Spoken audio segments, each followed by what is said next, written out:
नमस्कार बच्चों।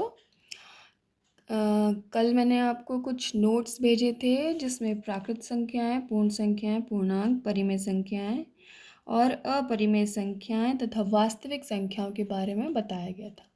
चलिए फिर से इसे रिवाइज करते हुए शुरू करते हैं। पहला पार्ट, वास्तविक संख्याएं।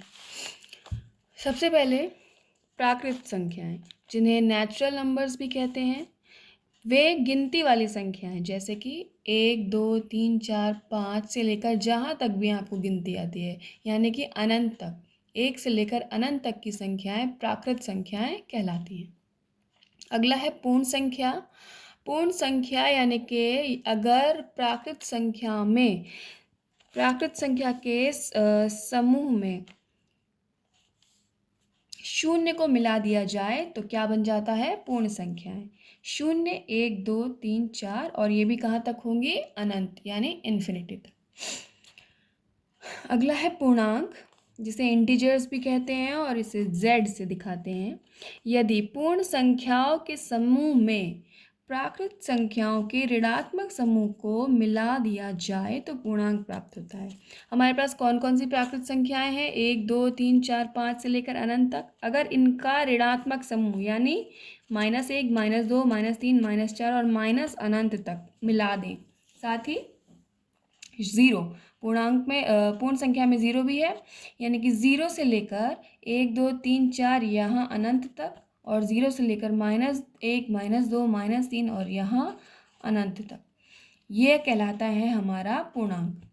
0 से बड़े जो भी संख्या हैं, जो 0 से बड़ी हैं उन्हें धनात्मक पूर्णांक कहेंगे, और जो 0 से छोटी है उन्हें ऋणात्मक पूर्णांक कहेंगे, साथ ही 0, शून्य, ये कहलाते हैं हमारे पूर्णांक। आगे बढ़ते हैं। परिमेय संख्या यानी रैशनल नंबर्स। रैशनल नंबर्स यानी परिमेय संख्या वे संख्याएं हैं जो p/q के रूप में लिखी जा सकती हैं जहाँ पर q बराबर 0 ना हो। उदाहरण 1/2, 3/5 एक्सेट्रा।